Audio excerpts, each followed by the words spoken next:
عليكم ورحمة الله وبركاته. أعوذ بالله من الشيطان الرجيم. بسم الله الرحمن الرحيم. اللهم صل على سيدنا ونبينا سفينا وحبيبنا مولانا محمد وعلى آله وأصحابه وبارك وسلم. আলহামদুলিল্লাহ, সমস্ত তারিফ ও প্রশংসা সেই মহান আল্লাহ তাআলার জন্য। তারপরে পরে আল্লাহ তাআলা যে নবীজির ওসিলায় আমাদেরকে এই বিশ্বজগতে পাঠিয়েছেন, সেই নবীজির ওপরে শত কোটি দরুদ ও সালাম বর্ষিত হোক। সকলে বলেন যে আল্লাহুম্মা আমিন। সাল্লাল্লাহু আলাইহি ওয়াসাল্লাম। অন্যান্য নবী আলাইহিস সালাম গণেরা আমাদের নবীজির উম্মত হওয়ার দোয়া করেছিলেন। আমরা দোয়া না করলেও তিনি যে আমাদেরকে মেহেরবানি করে নবীজির উম্মত করে পাঠিয়েছেন, সেজন্য আল্লাহর কাছে শুকরিয়া আদায় করি। বলেন আলহামদুলিল্লাহ।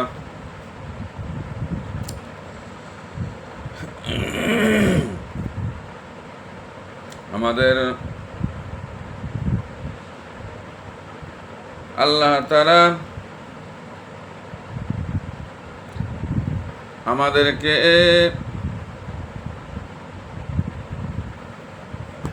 বিশ্বনবীর শ্রেষ্ঠ উম্মত করে, বিশ্বনবী যেরকম শ্রেষ্ঠ সেরকম বিশ্বনবীর উম্মতরাও শ্রেষ্ঠ শ্রেষ্ঠ নবীর উম্মত করে আমাদেরকে পাঠিয়েছেন। অথচ সেই নবীজির সম্পর্কে আমরা কতটুকুন জানি? তাই আমি আজ থেকে বিশ্বনবীর জীবনী আলোচনা করব। আপনারা ধারাবাহিকভাবে শুনবেন। আমি প্রতিদিন 1 ঘন্টা 1.5 ঘন্টা করে আলোচনা করব। কদিনে যে সমাপ্ত হবে সেটা আমি বলতে পারছি না। আজ থেকে ইনশাআল্লাহ আমার নবীর জীবনীর বিস্তারিত আলোচনা করব। আপনারা সব মনোযোগ সহকারে শোনেন। মুহাম্মদ বিসমিল্লাহির রহমানির রহিম। আউযু বিল্লাহি মিনাশ শাইতানির রাজিম। বিসমিল্লাহির রহমানির রহিম। মুহাম্মাদুর রাসূলুল্লাহ সাল্লাল্লাহু আলাইহি ওয়াসাল্লাম। মানুষের জন্য নবী রাসূলের প্রয়োজন কেন? মানুষ আল্লাহ তাআলার অতি আদরের অথচ দুর্বল সৃষ্টি, সাথে সাথে শ্রেষ্ঠ সৃষ্টিও বটে। অতি আদরের এবং শ্রেষ্ঠ সৃষ্টির হবার কারণে আল্লাহ তাআলা মানুষের জন্য জন্ম হতে মৃত্যু পর্যন্ত জীবন ধারণের এমন এক সুন্দর ব্যবস্থাপনা করেছেন, যা জগতের অন্য কারো জানার জন্যই করা হয় নাই। মানব শিশু যখন বাপের ঔরসে তখন তার এক অবস্থা, যখন মাতৃজঠরে তখন আর এক অবস্থা। নির্দিষ্ট সময় পরে যখন এ পৃথিবীর আলো বাতাসে ভূমিষ্ঠ হয়, তখন তার লালন পালনের জন্য স্বতন্ত্র এক ব্যবস্থা। এভাবেই মানব শিশু আল্লাহর বিশেষ ব্যবস্থা দিনে রূহ জগৎ পিতৃ ঔরস মাতৃজঠর থেকে পৃথিবীর আলো বাতাস নির্দিষ্ট সময় পৃথিবীতে জীবন যাপন, এরপর মৃত্যু যবনিকা অতিক্রম করে আর এক জীবনে পদার্পণ করে। সে জীবনের প্রথম ঘাঁটি কবর, যার আর এক নাম আলমে বরজক থেকে হাসরের মাঠ। সেখানে পৃথিবীর নির্দিষ্ট জীবনকালের ভারবন্ধ কাজের হিসাব নিকাশ শেষে পুরস্কার স্বরূপ হয়তো জান্নাত, নতুবা শাস্তি স্বরূপ জাহান্নাম।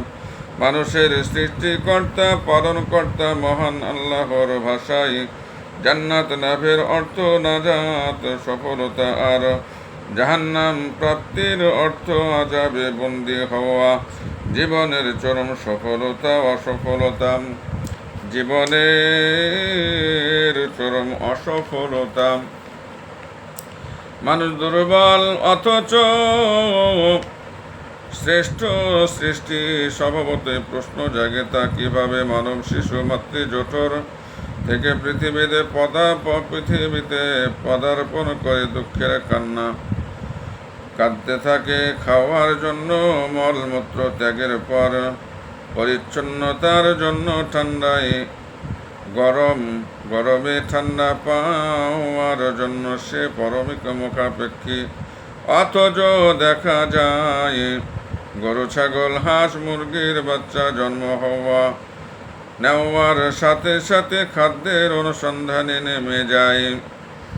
আত্মরক্ষার ব্যবস্থা তার সাথে সাথে সুতরাং মানুষ শ্রেষ্ঠ কিভাবে? এর সাদামাটা জবাব হচ্ছে, মানুষের শ্রেষ্ঠত্ব তার মনুষ্যত্ব নির্ভরশীল মহান আল্লাহ রাব্বুল আলামিনের দাসত্বের মাঝে, আর মানুষের দাসত্ব পরিপূর্ণতা লাভ করে জীবনের সর্বত্র সর্বদা সর্বাবস্থায় আল্লাহর আদেশ নিষেধ বাস্তবায়নের মাধ্যমে। সুতরাং মানুষ সমমর্যাদায় প্রতিষ্ঠিত হবার একটাই মাত্র উপায়, তা হচ্ছে আল্লাহর দাসত্ব। উল্লেখিত আলোচনা থেকে সুস্পষ্ট প্রতীয়মান হচ্ছে যে মানুষ সমমর্যাদায় প্রতিষ্ঠা পেতে একটি মাত্র উপায় আল্লাহর দাসত্ব। এক্ষেত্রে রহমানুর রহিম আল্লাহ মানুষের প্রতি অশেষ রহমত করেছেন। আল্লাহর দাসত্ব তার আদেশ নিষেধ বাস্তবায়নে তিনি মানুষকে অসহায় অবস্থায় ছেড়ে দেন নাই। কিভাবে আল্লাহর দাসত্ব আর আদেশ প্রতিপালিত হবে, আর কি করলে তার বিদ্রোহ করা হবে, আদেশ নিষেধ লঙ্ঘন করা হবে, তা মানুষকে শিখিয়ে দেবার জন্য যুগে যুগে আর অসংখ্য নবী রাসূল প্রেরণ করেছেন। মহান আল্লাহর কুদরতের দৃষ্টিতে মানুষ দেহ রক্ষার জন্য যেমন ক্ষুধা তৃষ্ণা, খাদ্য পানীয়, রোগে অসুস্থতায় চিকিৎসার প্রয়োজন, তেমনি তার আত্মার জীবনের জন্য আল্লাহর দাসত্ব আদেশ নিষেধ কার্যে প্রতিফলিত করার প্রয়োজন। আর মানুষকে আল্লাহর দাসত্ব সম্পর্কে হাতে কলমে প্রশিক্ষণ দানের জন্যই নবী রাসূলের প্রয়োজন। তাই যিনি জগতের সর্বপ্রথম মানব, তিনি আবার রাসূলও বটেন। সুতরাং বোঝা গেল মানব জীবনের সাথে নবী রাসূলদের অবিচ্ছেদ্য সম্পর্ক বিদ্যমান। নবী রাসূলগণ না হলে মানুষ হিসাবে পরিচিত হতো না, তার পরিণত হতো জাহান্নাম, ফলস্বরূপ সে হতো চরম অসফল। হযরত আদম আলাইহিস সালাম এই দুনিয়ায় প্রথম রাসূল, তার হতে দুনিয়ায় যুগে যুগে নবী রাসূলের আগমন ধারা শুরু হয় এবং আখিরি রাসূল হযরত মুহাম্মদ মুস্তাফা সাল্লাল্লাহু আলাইহি ওয়াসাল্লামের রিসালাতে এসে তা পরিসমাপ্ত হয়। তারপরে কিয়ামত পর্যন্ত কোনো নবী রাসূলের আগমন ঘটবে না যে রাসূলের এই মর্যাদা, যে তার অপর এসেই নবুয়ত রিসালাতের ধারা সমাপ্ত হয়েছে। তিনি যে যুগে রাসূল রূপে আগমন করেছেন, তার আগমনের পূর্বাপর পৃথিবীর সার্বিক অবস্থা কেমন ছিল এ সম্পর্কে জানার একটা ঔৎসুক্য স্বভাবতই মনে জাগে। তাই আমরা এখানে রাসূলুল্লাহ সাল্লাল্লাহু আলাইহি ওয়াসাল্লামের আগমনের পূর্বাপর অবস্থা সম্পর্কে মোটামুটি সংক্ষেপে আলোচনা করব, যাতে বোঝা যাবে তিনি কি অবস্থায়, কি পরিবেশে পৃথিবীতে রাসূল হয়ে এসেছেন এবং তার আসার পর পৃথিবীর কি অবস্থা দাঁড়িয়েছে। রাসূলুল্লাহ সাল্লাল্লাহু আলাইহি ওয়াসাল্লামের আগমনকালে পৃথিবীর অবস্থা। রাসূলুল্লাহ সাল্লাল্লাহু আলাইহি ওয়াসাল্লামের আবির্ভাবকালে আরব, অনারব, এশিয়া, ইউরোপ ও আফ্রিকা সহ সমগ্র পৃথিবী নিতান্ত খারাপ অবস্থা ছিল। মানুষের প্রতি জুলুম, অত্যাচার, অবিচার, পরস্পরহরণ, অন্যের অধিকার হরণ, সম্পদ লুণ্ঠন ইত্যাদি নানাবিধ গর্হিত কর্মে লিপ্ত ছিল। শুধু তাই নয়, দুর্বলের প্রতি সবলের অত্যাচার, শক্তিমত্তা ও যোগ্যতার নিদর্শন।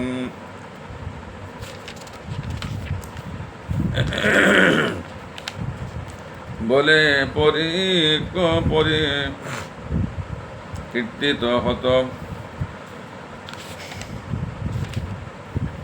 এ সময়কালে মানব জীবন যে কিরূপ অভিশপ্ত আর কলুষিত হয়েছিল তা ইতিহাসের পাতায় সবিস্তার বিধৃত রয়েছে। খ্রিস্টীয় ষষ্ঠ শতাব্দীর শেষ ভাগে এসে জগতে মানব ধর্ম মনুষ্যত্বের যাবতীয় মহৎ বৃত্তি পাপাচার অনাচারের বিভীষিকাময় অন্ধকারে সম্পূর্ণ আচ্ছাদিত হয়ে পড়েছিল। পাপাচার, দুর্নীতি, অন্ধবিশ্বাস, কুসংস্কার প্রভৃতির বেড়াজালে আবদ্ধ হয়ে সৃষ্টির সেরা মানুষের ন্যায় অন্যায় বোধ সম্পূর্ণরূপে বিলুপ্ত হয়ে পড়েছিল। জগৎব্যাপী শুধু মহা অভিশপ্ত ইবলিস শয়তানের জয় জয়কার চলছিল।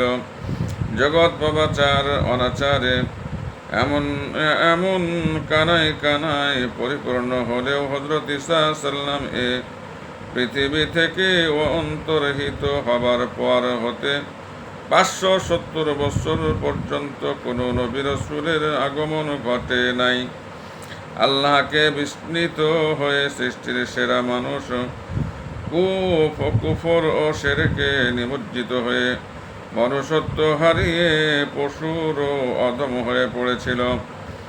মানুষ লক্ষ্য উদ্দেশ্যহীন পশু বৃত্তি চরিতার্থ করে চলছিল। চতুষ্পদ পশুর যে রকম কোনো ভালো মন্দ ন্যায় অন্যায়ের জবাবদিহি করতে হয় না, প্রশ্নের সম্মুখীন হতে হয় না, মানুষের চাল চলন আচরণ দেখিলেও তাই মনে হতো। এ ব্যাপারে ঐতিহাসিকরা সবাই ঐক্যমত পোষণ করেন যে খ্রিস্টীয় ষষ্ঠ শতাব্দীর শেষ ভাগে রাসূলুল্লাহ সাল্লাল্লাহু আলাইহি সাল্লামের শুভাগমনের প্রকার পৃথিবীর সর্বাপেক্ষা অন্ধকারাচ্ছন্ন এবং অবনতির কাল। এ অন্ধকার আর অবনতির কালেই মানুষ, গ্রহ, নক্ষত্র, চন্দ্র, সূর্য, পাহাড়, পর্বত, পশু পক্ষী, দেবী দেবী, গাছ পাথর ইত্যাদির পূজায় আত্মনিয়োগ করে। এভাবে মানুষ এক আল্লাহর স্তরে বহু স্রষ্টার বন্দিগির অবর্তে জড়িয়ে পড়ে। এ সময় আরব ও তৎপার্শ্ববর্তী অঞ্চলসমূহে খ্রিস্ট এবং ইহুদি ধর্মের মোটামুটি একটা ব্যাপক প্রভাব ছিল।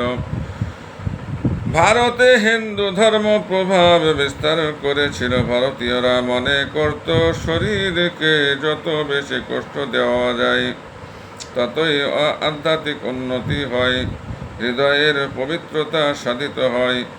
এই চিন্তার অবশ্যম্ভাবী ফলস্বরূপ হিন্দুদের মাঝে যোগবাদ এবং খ্রিস্টানদের মাঝে সন্ন্যাসবাদের উদ্ভব ঘটে। এখন দেখা যাক তৎকালীন পৃথিবীর সভ্য এবং জ্ঞান বিজ্ঞানের উন্নত বলে কথিত দেশগুলোর সামাজিক, অর্থনৈতিক, রাজনৈতিক, বৈষয়িক ও আধ্যাত্মিক অবস্থা এবং যে আরবে রাহমাতুল লিল আলামিন আখির রাসূল সাল্লাল্লাহু আলাইহি ওয়াসাল্লামের আবির্ভাব ঘটে তথাকার অবস্থা কেমন ছিল এ প্রসঙ্গে প্রথমেই ভারতবর্ষের কথা আলোচনা করা যাক। ভারতবর্ষ মানুষের প্রাচীনতম আবাসভূমি। এক বর্ণনা থেকে জানা যায় আদি পিতা হযরত আদম আলাইহিস সালামকে জান্নাত থেকে বহিষ্কার করে ভারতবর্ষের শরণদ্বীপ এলাকায় নিক্ষেপ করা হয়েছিল।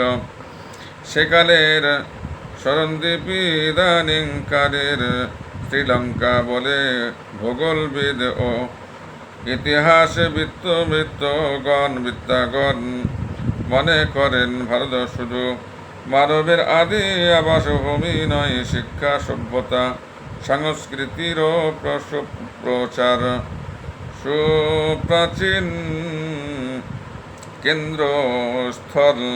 খ্রিস্টীয় ষষ্ঠ শতকের ভারতবাসী বেদের একেশ্বরবাদের শিক্ষা ভুলে কোটি কোটি ঈশ্বরের সৃষ্টি করে সেগুলোর পূজা অর্চনা করতে থাকে।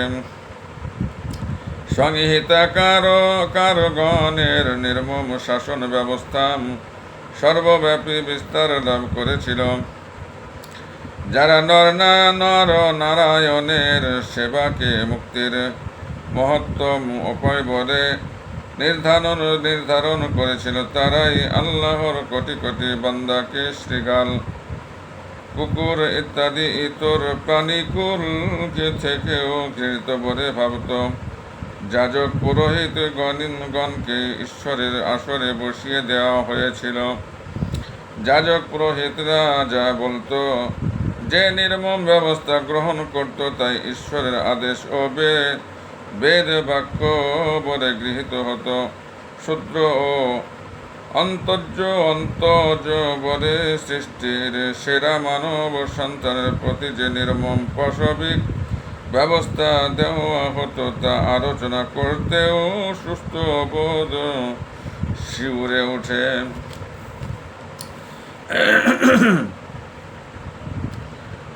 শূদ্র অন্তাজ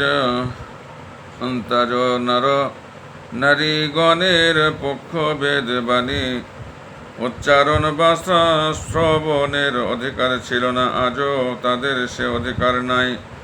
তপ, জপ, তীর্থযাত্রা প্রভৃতি ধর্মকর্ম তাদের জন্য নিষিদ্ধ। শূদ্র, অন্তজ ও নারী বেদবাণী শুনলে বা উচ্চারণ করলে পতিত হবে। এমনকি রাজা অবিলম্বে তাদেরকে বধ করবেন। শূদ্র কৃতিদাসেরও অধম, সে বেদবাণী শুনলে তার কানে গরম সীসা ঢেলে দিতে হবে। শূদ্র ব্রাহ্মণের দিকে শির উঁচু করে তাকালে তার মুণ্ডপাত করা হবে। এভাবে কোটি কোটি মানুষকে ব্রাহ্মণদের স্থায়ী দাসে পরিণত করা হয়েছিল। ধর্মীয় দিক থেকে ভারতবর্ষের মানুষ ঘোর পৌত্তলিক ও জড়োপাসক হয়ে পড়েছিল। তারা গুরু, পুরোহিত, চন্দ্র, সূর্য, গাছ, পাথর, পাহাড়, পর্বত, দেবমূর্তি ইত্যাদির পূজা করত। তাদের পূজা দেবদেবীর অসংখ্য অগণিত তৌহিদ তথা একেশ্বরবাদ পরিত্যাগ করে তাদের মানসিকতা এতই দুর্বল হয়ে পড়েছিল যে নিজের থেকে শক্তিশালী অথবা ক্ষতি করার ন্যূনতম শক্তি আছে এমন কিছু দেখলেই সেগুলোর পূজা শুরু করে দিত। চীন কনফুসিয়াসকে চীনের প্রথম এবং প্রধান সংস্কারক বলে মনে করা হয়, কিন্তু খ্রিস্টীয় ষষ্ঠ শতাব্দীর শেষ পদে চীনের অবস্থা এত শোচনীয় হয়ে পড়েছিল যে কনফুসিয়াসের শিক্ষা সংস্কারের আর কিছুই অবশিষ্ট ছিল না। এই সময় মহাত্মা বুদ্ধের ঈশ্বরবাদের নির্বাণ তত্ত্ব কিছু তার্কিকের বাদ প্রতিবাদ আর সমালোচনার বিষয়ে পরিণত হয়েছিল। বৌদ্ধ ধর্মের মূল শিক্ষা অহিংসা পরম ধর্মের সুর স্তব্ধ হয়ে গিয়েছিল। বহু ঈশ্বরের বিষময় কুফল নানা নিবারণের উদ্দেশ্যে বুদ্ধ নিরীশ্বরবাদের আবিষ্কার করেছিলেন, কিন্তু কালক্রমে মহামতি বুদ্ধ উদ্ভাবিত একেশ্বরবাদের অনুসারীরাই দুনিয়ায় সব পৌত্তলিক জাতিকে পরাজিত করে ছাড়ল। অন্যান্য পৌত্তলিকেরা তো মানুষকে আল্লাহর অবতার বলে ক্ষান্ত হয়েছিল, কিন্তু এরা বংশানুক্রমে রাজাকে স্বয়ং সর্বশক্তিমান ঈশ্বর বলে সাব্যস্ত করে নিয়েছিল। পারস্য, খ্রিস্টীয় ষষ্ঠ শতাব্দীর পারস্য ও রোম, এই দুটি সাম্রাজ্য সমকালীন পৃথিবীতে বৃহৎ শক্তির মর্যাদায় অধিষ্ঠিত ছিল। পারস্য ইরান সর্বপ্রকার পাপ, পঙ্কিলতা আর অপকর্মে নিমজ্জিত হয়েছিল। রাজা, বাদশাহ, আমির, ওমরাগণ প্রভুত্ব, প্রিয়তা ও প্রবৃত্তির কামনা বাসনা চরিতার্থকরণে বিভোর ছিল।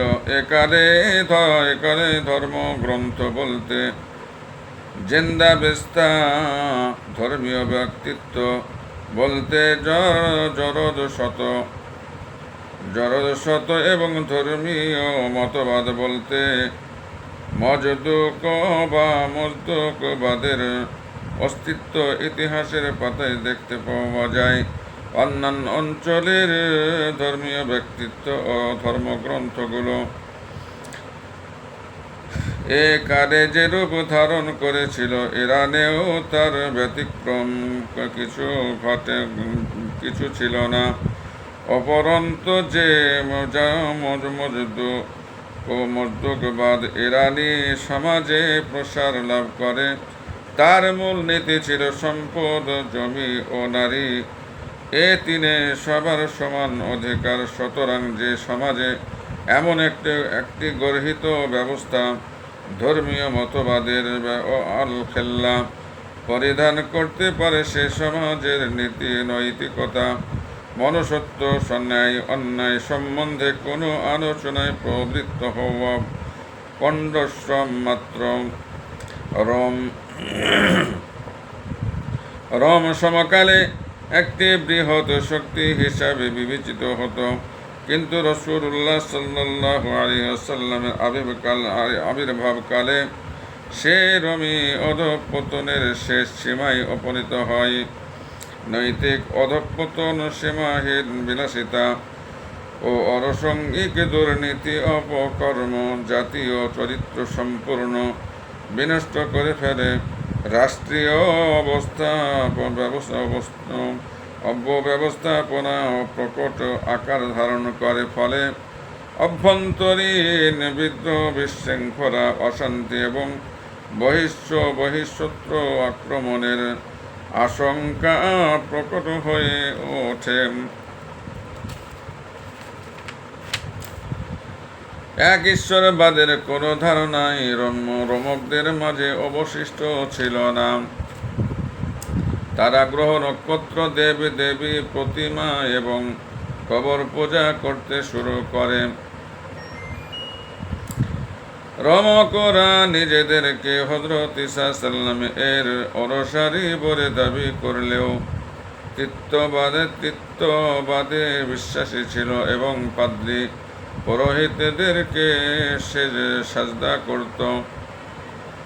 কোনো ক্ষেত্রে পাদ্রী পুরোহিতদেরকে ঐশ্বরিক ক্ষমতার অধিকারী বলেও বিশ্বাস করত। হালাল হারাম, বৈধ অবৈধ সাব্যস্তের মাপকাঠি পাদ্রী পুরোহিতদের হাতেই ন্যস্ত ছিল। তাদের কথাকে রোমকরা ওহীর মর্যাদা প্রদান করত। বিভিন্ন জাতি সম্প্রদায়ের অবস্থা।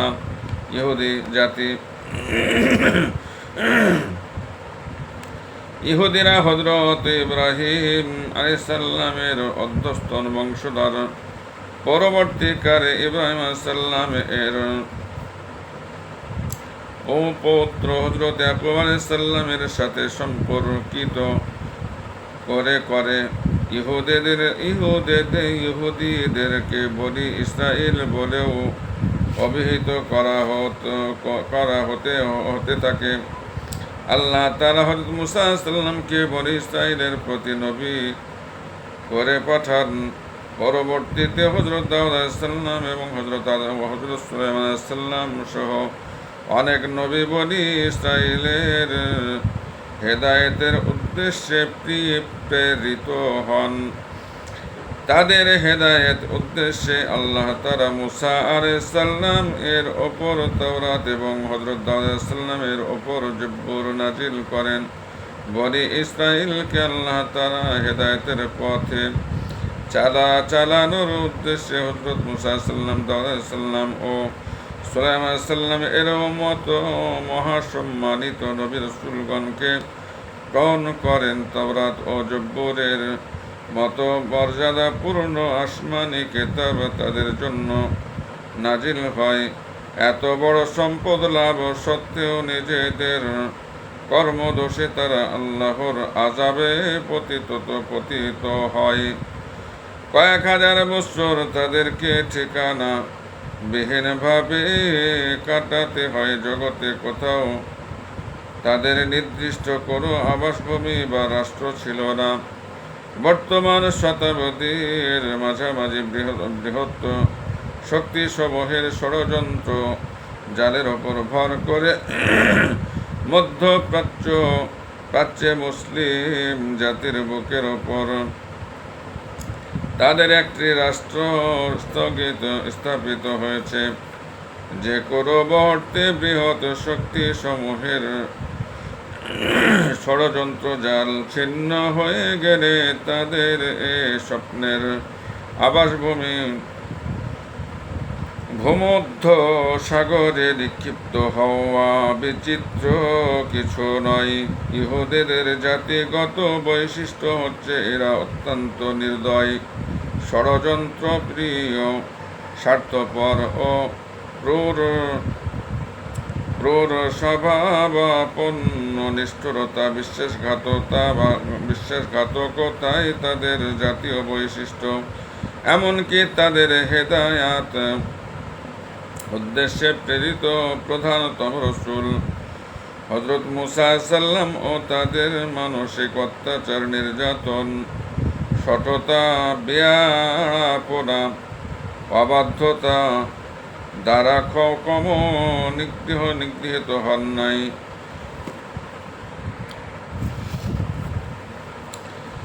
এই অবাধ্য, নিষ্ঠুর, ক্রূর জাতি আল্লাহর বহু সম্মানিত নবীকে হত্যা করেছে।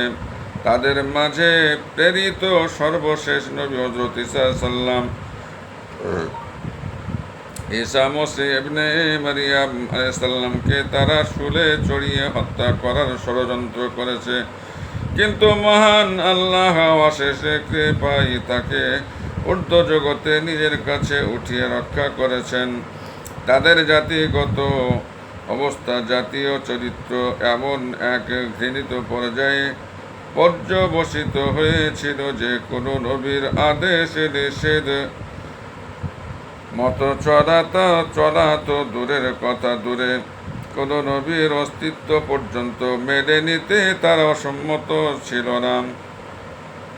তাদের একটি মিথ্যা দাবি ছিল, তারা আল্লাহর অত্যন্ত ঘনিষ্ঠ প্রিয়, সুতরাং আল্লাহ তাদেরকে কোনো অপরাধের জন্য জিজ্ঞাসাবাদ বা শাস্তি প্রদান করবেন না।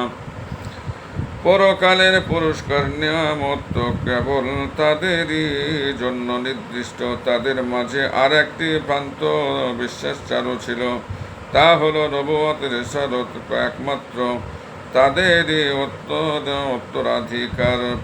শাসক ও বৃত্তশালী সম্প্রদায়ের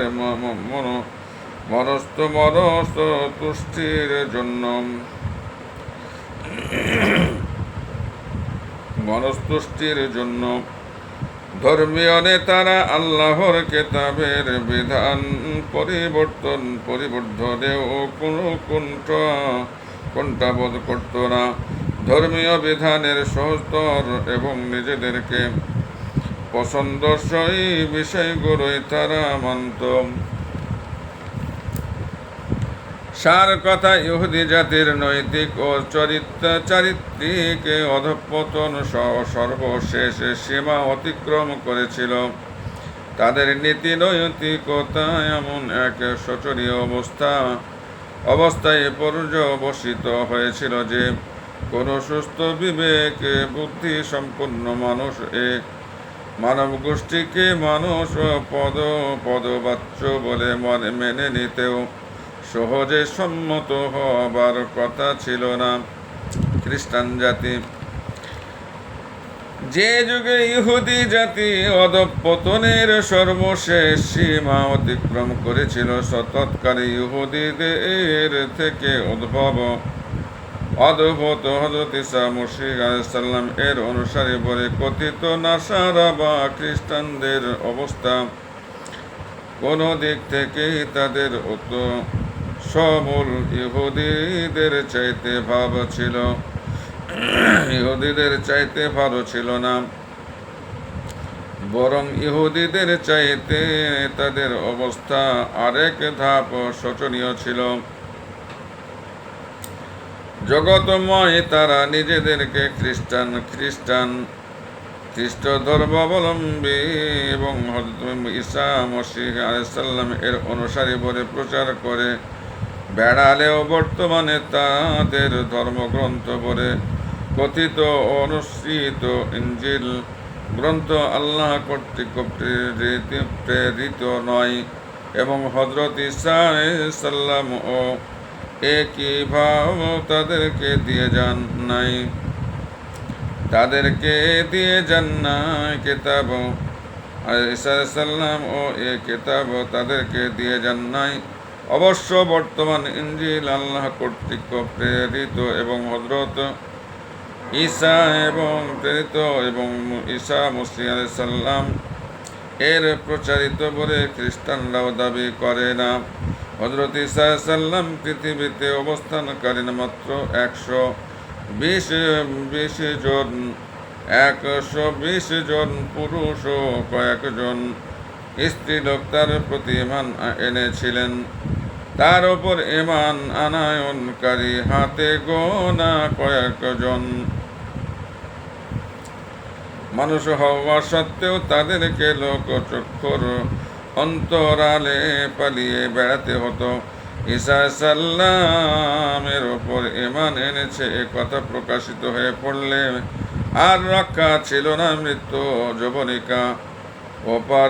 যবনিকার ওপারে ব্যতীত তাদের আস্থায় স্থান হতো রাম। বর্তমানে যে বাইবেলকে তারা ধর্মগ্রন্থ বলে অনুসরণ করে চলেছে তা হযরত ঈসা সাল্লামের ঊর্ধ্ব জগতে গমনের 350 বৎসর পর পাদ্রীদের দ্বারা রচিত হয়েছে, যা 16 আনাই মন গড়া মিথ্যার ভাগাড়। খ্রিস্ট ধর্মের প্রকৃত বৈশিষ্ট্য হচ্ছে তৃত্ববাদ, অর্থাৎ পবিত্র পিতা খোদা, পবিত্র পুত্র ঈসা মসীহ ও পবিত্র আত্মা মাতা মারিয়াম আলাইহিস সালাম তিনে মিলে খ্রিস্টানদের খোদা। খ্রিস্টানদের বিশ্বাস মতে হযরত ঈসা সাল্লাম খোদার পুত্র ও অবতার। ইহুদি ও খ্রিস্টান পুরোহিতদের কবলে পড়েই আসল ইনজিল বিকৃত হয়ে তৃত্ববাদের জন্ম হয়েছে। তারা হযরত মারিয়াম আলাইহিস সালামকে খোদাই প্রদানেও কোনো প্রকার কার্পণ্য প্রদর্শন করে নাই। খ্রিস্ট ধর্মে কখনো এমন বিস্তারিত ও সুস্পষ্ট বিধান ছিল না। সুস্পষ্ট বিধান ছিল না। আর যারানোকে জীবনের গুরুত্বপূর্ণ সমস্যা সমূহের সমাধান বা যার অপর কোনো সভ্যতার ভিত্তি প্রস্তর স্থাপন করা যেতে পারে, খ্রিস্ট ধর্মের অস্পষ্ট অসম্পূর্ণ বিধানের আলোকে রাষ্ট্র পরিচালনাও সম্ভব নয়। ইনজিল নামে বাইবেলের যে উপদেশ বাড়া বর্তমানে খ্রিস্টানদের মাঝে প্রচলিত আছে, তাতে প্রথম যুগে এমন কিছু বিষয় ছিল যার ওপর ভিত্তি করে তাওহীদের সহজ সরল আকীদা বিশ্বাসের একটা প্রচ্ছন্ন ইঙ্গিত হলেও পাওয়া যেত। কিন্তু এই সেন্ট পলের হাতে পড়ে বাইবেল পরিবর্ধনের মধ্য দিয়ে যেতে দুর্দশা কবলিত হয়। তাতে খ্রিস্ট ধর্ম ও তাদের ধর্মগ্রন্থ বলে কথিত বাইবেল এ বৈশিষ্ট্যটুকু হারায়। কেননা সেন্ট পল ছিলেন মূর্তি পূজার জাহেরি পরিবেশে পুরো প্রতিপালিত। মূর্তি পূজার জাহেলি পরিবেশে যে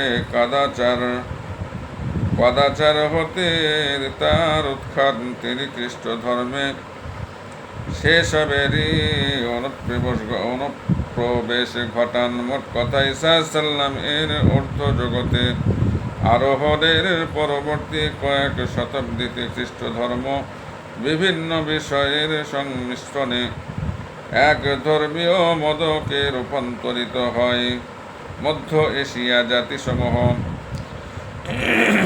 অপরের পার্শ্ব ভারত, চীন প্রভৃতি সম্পর্কে মোটামুটি আলোচিত হয়েছে এবং সাথে সাথে সমকালীন পৃথিবীতে বিদ্যমান সব কয়টি জাতিসত্তা সম্পর্কেও সংক্ষিপ্ত আলোচনা উত্থাপিত হয়েছে। এখন সমকালীন মধ্য এশিয়া জাতিসত্তা সমূহের প্রতি দৃষ্টি ফেরানো যাক।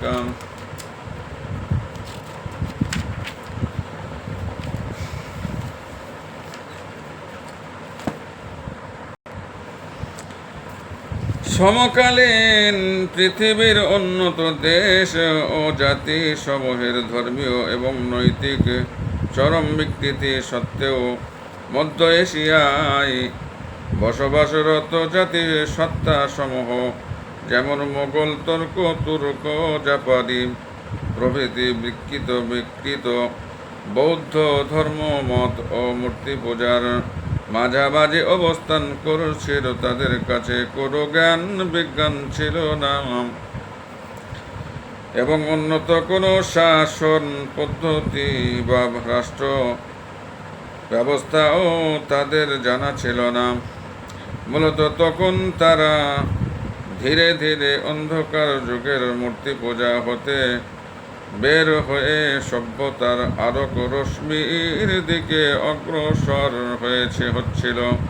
কতিপয় জাতি সত্তা নাগরিক জীবনের সর্বপ্রথম ধাপে অবস্থান করে জ্ঞান ও সভ্যতার বিচারে শৈশবকাল অতিক্রম করেছিল।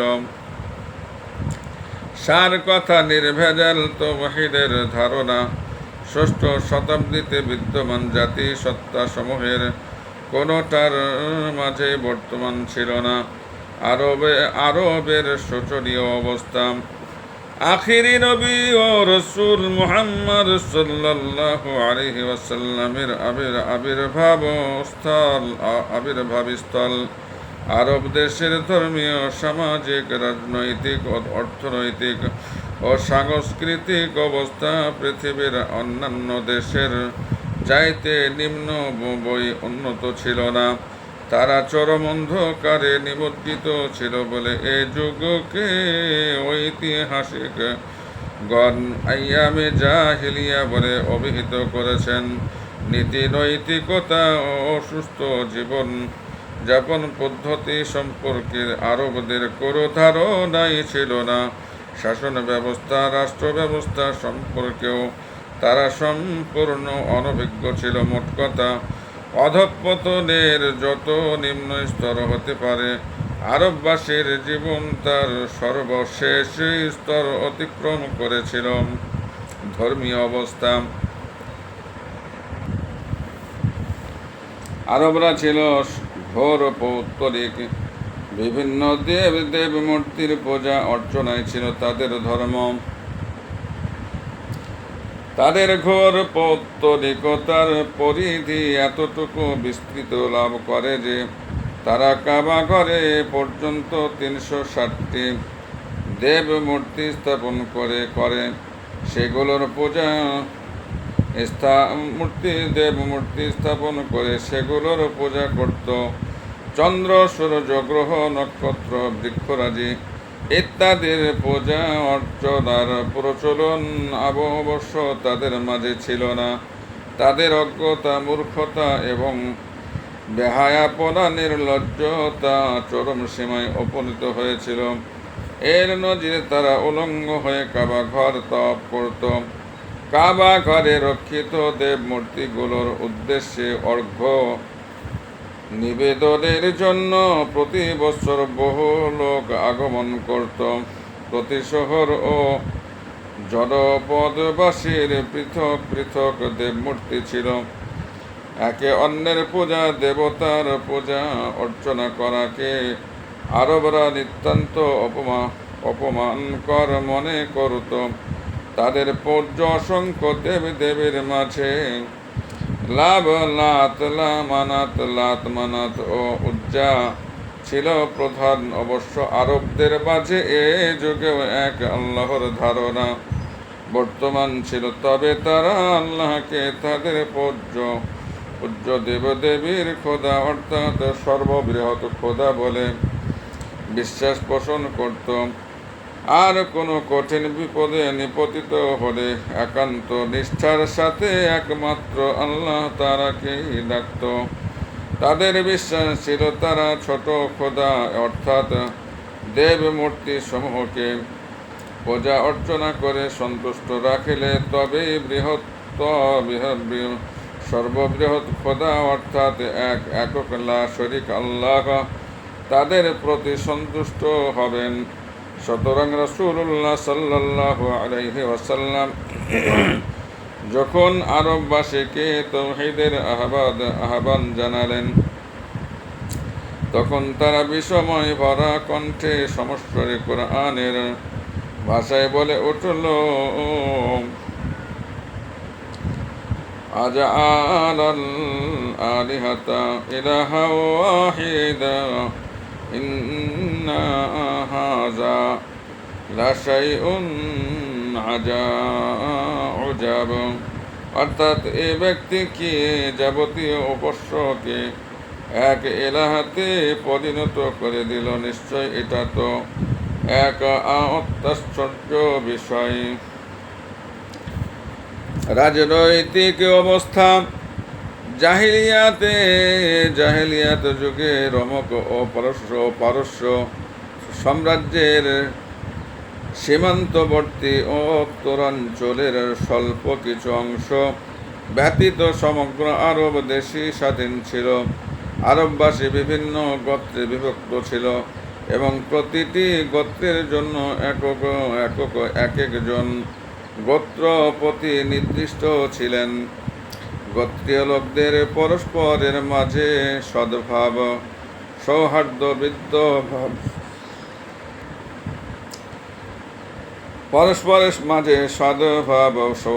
বিদ্যমান ছিল বটে, কিন্তু গোত্রে সর্বদাই মারাত্মক শত্রুতা, এমনকি যুদ্ধ বিগ্রহ পর্যন্ত লেগেই থাকত। গোত্রের সম্মান রক্ষার্থ যে কোনো ত্যাগ, শিকার, এমনকি জীবন উৎসর্গ করতেও তারা কুণ্ঠিত হতো না। জাহিলিয়াত যুগে আরবে কোনো কেন্দ্রীয় শাসনের অস্তিত্ব ছিল না। এ কারণে তাদের মাঝে লাগাতার দাঙ্গা হাঙ্গামা লেগেই থাকত। নিতান্ত তুচ্ছ কারণে যুদ্ধ বিগ্রহ শুরু হয়ে তা যুগ ধরে অব্যাহত গতিতে চলত। ইতিহাস খ্যাত বসস ও দাহেশ যুদ্ধ তার প্রকৃষ্ট উদাহরণ। মোট কথা, আরবে জাতীয় ঐক্য বলতে কিছুই ছিল না। সমগ্র আরববাসী ছিল শতধাবী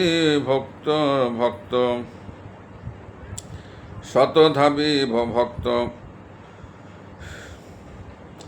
অর্থনৈতিক অবস্থা প্রকৃতিগতভাবেই আরব রুক্ষ মরুভূমির দেশ। কোথাও গাছপালা বা পানির আধারের কোনো অস্তিত্ব ছিল না, ইতস্তত ছড়ানো ছিটানো কিছু মরুদ্যান ছিল বটে, কিন্তু সেসব প্রয়োজনের তুলনায় একেবারে অপ্রতুল। রুক্ষ মরুভূমি ভরে এখানে কোনো কৃষি পণ্য উৎপাদন হতো না। কোনো খনিজ পদার্থের অনুসন্ধান পদ্ধতিও জাহেলিয়াত যুগের আরবদের জানা ছিল না। পশুপালনই ছিল তাদের জীবিকা অর্জনের একমাত্র মাধ্যম। হযরত আবু বকর ও উসমান রাদিয়াল্লাহু তাআলা আনহু এর মতো হাতে গোনা ছিল সম্মানিত ব্যক্তি বৈদেশিক বাণিজ্যের সাথে সম্পর্কিত ছিলেন। তাই সাধারণত আরববাসীর অর্থনৈতিক মান ছিল অত্যন্ত শোচনীয়। অর্থনৈতিকভাবে ভালো ও অবস্থানে অবস্থিত ইহুদিরা চড়া সুদে টাকা লগ্নি করত এবং তাদের পাওনা আদায়ের জন্য ঋণ গ্রহীতার সাথে অত্যন্ত নিষ্ঠুর অমানবিক আচরণ করত। নৈতিক ও সামাজিক অবস্থা জাহেলিয়াত যুগে সাধারণভাবে আরবদের সামাজিক ও নৈতিক মান অত্যন্ত নিম্ন পর্যায়ে অবস্থান করলেও তাদের মধ্যে অনেক মানবীয় সদ্গুণ বিদ্যমান ছিল। আরবরা সাধারণভাবে সাহসিকতা, অসাধারণ অশ্রুত পূর্ব স্মৃতিশক্তি, প্রখর মেধা, আত্মসম্মানবোধ, স্বাধীনতা প্রিয়তা, গোত্রপতির অনগত্য, অঙ্গীকার রক্ষা, সত্য কথন, সত্য ভাষণ, সরলতা ও অতিথি পরায়ণতা প্রভৃতি মানবীয় সদ্গুণের ধারক ছিল। তারা বিস্ময়কর কাব্য প্রতিভা ও কাব্যপ্রীতি গুণের অধিকারী ছিল। এত সব প্রশংসা সারহ মানবীয় সদ্গুণের ধারক বাহক হওয়া সত্ত্বেও তাদের নৈতিক মান এত নিম্ন অবস্থান করেছিল যে তা পূর্ববর্ণিত সব সদ্গুণ পুরো আচ্ছাদনে আচ্ছাদিত করে ফেলে। অন্যায়, অত্যাচার, ব্যভিচার, জুলুম, পরস্তাহরণ, নারী নিগ্রহের মতো পাপাচারে আরবের আকাশ বাতাস সম্পূর্ণ আচ্ছাদিত হয়ে পড়েছিল। সাধারণভাবে আরবদের নৈতিক মান এত নিম্ন স্তরে পর্যবসিত হয়েছিল যে মদ্যপান ও জুয়ার মতো পাপাচার তাদের সমাজে একটি সাধারণ চিত্ত বিনোদনের মাধ্যমে পরিণত হয়েছিল। যারা এ পাপাচারে অংশগ্রহণে আগ্রহ প্রদর্শন করত না, সম্পূর্ণ বিরত থাকত, তারা সমাজে হ্যায় ও কৃপণ বলে হাস্য ও সম্পদ এবং অপমানিত হতো। তারা নিজেদের স্ত্রী এবং সন্তানাদিকে জবাইবাজি ধরত। এভাবে জবাই যে জিতত সে পরাজিতের স্ত্রী এবং সন্তানদেরকে আস্থাবর সম্পত্তির মতো করায়ত্ত করে ফেলত। নারী ছিল সেকালের আরবে ভোগের সামগ্রী মাত্র। আস্থাবর সম্পত্তির চাইতে বেশি কোনো মূল্য নারীর ছিল না। নারীদের সামাজিক মর্যাদা ও অধিকারের অস্তিত্ব জাহিলিয়াত যুগের আরব সমাজে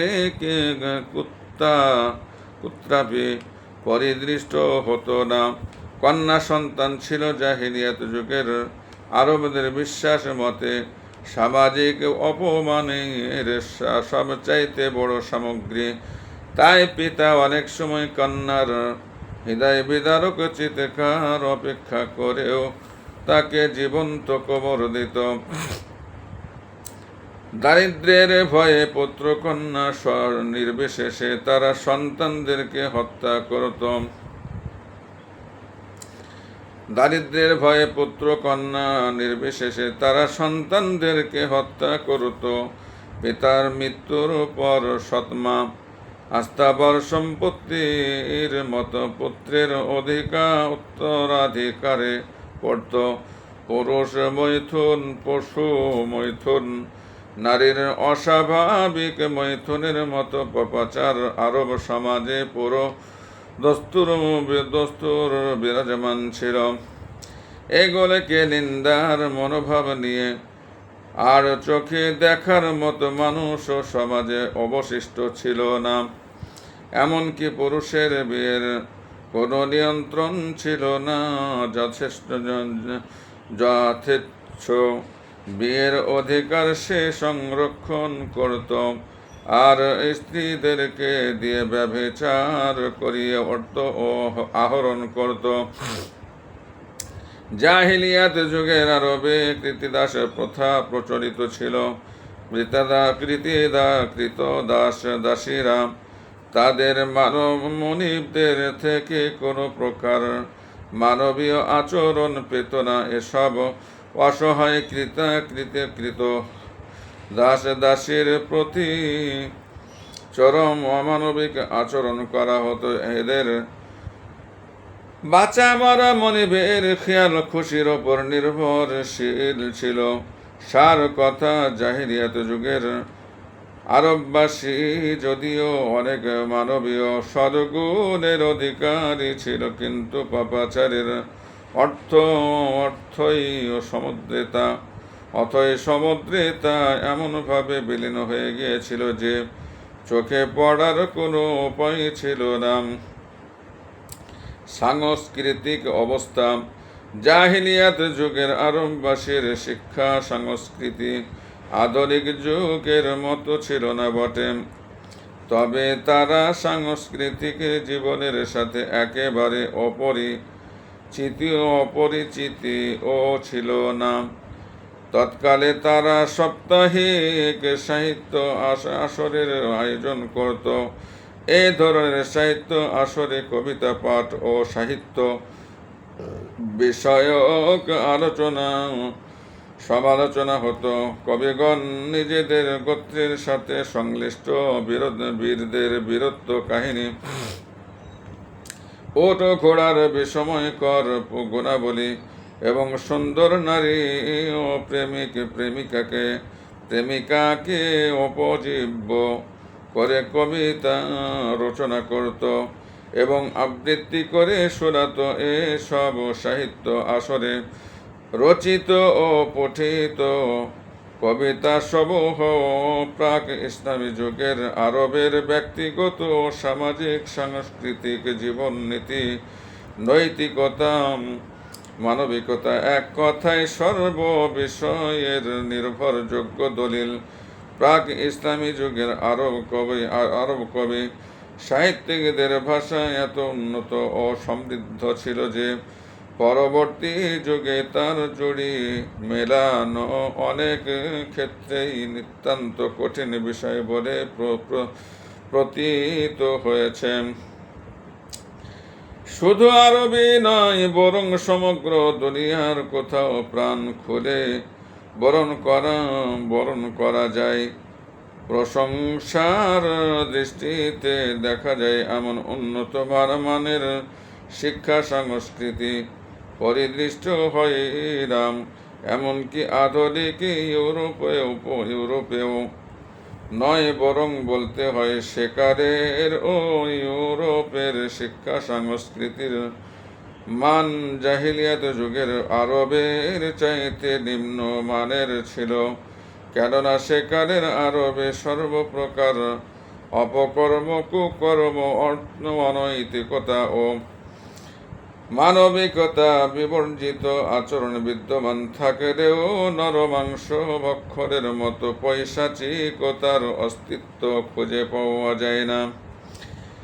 সার কথা, সমগ্র পৃথিবীর নৈতিক, সামাজিক, মানবিক ও শিক্ষা সংস্কৃতির মান এত অধঃপাতে পর্যবসিত হয়েছিল যে মহান আল্লাহ রাব্বুল আলামিনের কুদরতের হস্তক্ষেপ ব্যতীত মানব জাতির এহেন সংকট সংকুল অবস্থা থেকে পরিত্রাণ লাভের জন্য কোনো উপায় ছিল না।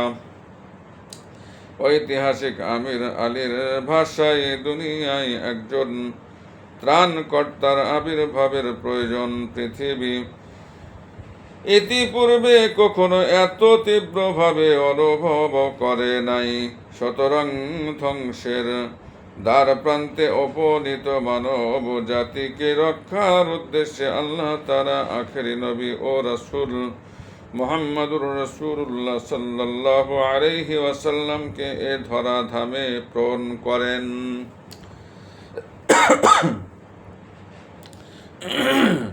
আখিরি রাসূল সাল্লাল্লাহু আলাইহি ওয়াসাল্লাম এর আবির্ভাব আরবে হবার কারণ অপরের দীর্ঘ আলোচনায় এই কথা সুস্পষ্ট প্রতিভাত হয়েছে যে রাসূলুল্লাহ সাল্লাল্লাহু আলাইহি ওয়াসাল্লামের আবির্ভাবের পূর্বকাল থেকে পৃথিবী সর্বপ্রকার অমানবিকতা আর পশুত্বে সে সময়ে শৈলাভ ছিল। সর্বপ্রকার পাপাচার, ব্যভিচার, অত্যাচার, অবিচার, অমানবিকতা, অন্ধকারের পূর্ণ বিভীষিকা নিয়ে ধরাপৃষ্ঠে অবতরণ করেছিল। অমানবিকতা, পৈশাচিকতা আর শয়তানি কর্মের তাণ্ডবে সমগ্র পৃথিবী অতি জঘন্যভাবে কলুষিত হচ্ছিল। সমকালীন পৃথিবীর তিনটি বৃহৎ অঞ্চল এশিয়া, ইউরোপ ও আফ্রিকা একই দুরবস্থায়, একই সংকটে নিপতিত ছিল। এসব অঞ্চল একজন পরিত্রাতার আগমন অপেক্ষায় তৃষিত চাতকের মতো স্বর্গপানে তাকিয়েছিল। খ্রিস্টীয় ষষ্ঠ শতাব্দীর শেষ পদে মানুষ আর মনুষ্যত্বের এই অধঃপতন থেকে পৃথিবীকে পবিত্র করার জন্য মহান আল্লাহ আখিরি রাসূল মুহাম্মদুর রাসূলুল্লাহ সাল্লাল্লাহু আলাইহি ওয়াসাল্লামকে আরবের মক্কা নগরীতে প্রেরণ করেন। এখনো স্বভাবতই প্রশ্ন জাগে, মহান আল্লাহ তার আখিরি রাসূল সাল্লাল্লাহু আলাইহি ওয়াসাল্লামকে প্রেরণের জন্য আরবের মক্কা নগরীকে কেন বেছে নিলেন, অথচ সমকালীন পৃথিবীর দুই পরাশক্তি রোম ও পারস্য আরবের সীমান্ত সংলগ্ন ছিল। আল্লাহ তাআলা তার আখিরি রাসূলকে পারস্যের রাজধানী মাদায়েন বা রোমের রাজধানী কুস্তুনতুনিয়ায় আধুনিক কনস্টান্টিনোপল প্রেরণ করলে ব্যাপারটা মানানসই হতো, কিন্তু গভীর পর্যবেক্ষণশীল দৃষ্টি দিয়ে এর কারণ খুঁজলে এত সব ঐতিহাসিক ও ভৌগোলিক কারণ বেরিয়ে আসবে, যা বিদগ্ধ পাঠক সমাজের সম্মুখে উপস্থাপনের জন্য বৃহৎ কলেবরের একটি গ্রন্থ রচনায় প্রয়োজন হয়ে পড়বে। সুতরাং আমরা এখানে সংশ্লিষ্ট প্রশ্নটির মোটামুটি একটা সহজ সরল সংক্ষিপ্ত উত্তর উপস্থাপনের প্রয়াস পাব। মক্কা নগরীর অবস্থান। মহান আল্লাহ তার আখিরি রাসূল সাল্লাল্লাহু আলাইহি ওয়াসাল্লামকে কেন আরবে পাঠালেন, এই প্রশ্নের প্রাথমিক একটা জবাবের জন্য পৃথিবীর মানচিত্রের ওপর কিছুটা অভিনিবেশ সহকারে দৃষ্টি নিক্ষেপ করলে দেখা যাবে আরব দেশ, বিশেষভাবে মক্কা নগরী পৃথিবীর একেবারে মধ্যস্থলে অবস্থিত। মানচিত্রের প্রতি পর্যবেক্ষণের দৃষ্টি নিক্ষেপ করলে আরও সুস্পষ্ট প্রতিভাত হবে যে আরব হতে ইউরোপ, আফ্রিকা সহ এশিয়ার বিভিন্ন দেশ এবং পৃথিবীর অন্যান্য স্থানের সাথে স্থল পথে ও নৌপথে যত সহজে যোগাযোগ স্থাপন করা সম্ভব তা অন্য কোনো এলাকা থেকে সম্ভব নয়। সুতরাং মহান আল্লাহর পবিত্র ইচ্ছা ছিল ফারান পর্বত থেকে প্রকাশিত সত্যের আলোকে ইউরোপ, আফ্রিকা ও এশিয়াকে সমভাবে আলোক স্নাত করে সমগ্র পৃথিবী থেকে সর্বপ্রকার অমানবিকতা, পৈশাচিকতা, অন্যায়, অত্যাচার, অনাচার, পাপাচার বিদরণের এ মহৎ উদ্দেশ্য সাধনে আরব ভূমি ব্যতীত যথাযোগ্য আর কোনো স্থান ছিল না। তাই আল্লাহ রাব্বুল আলামিনের রহমতের দৃষ্টি মরু আরবের ওপরে পতিত হয়। আরব ব্যতীত অন্য কোথাও আখেরি রাসূলের আবির্ভাব হলে তার আবির্ভাবের মহৎ উদ্দেশ্য এত সহজে সাধিত হতো না। সুতরাং সর্বশেষে মুক্তিদাতা ত্রাণকর্তার আবির্ভাব হবার জন্য ভূমণ্ডলের মধ্যস্থল আরব ভূমির নির্বাচন একান্তই সঙ্গত হয়েছে।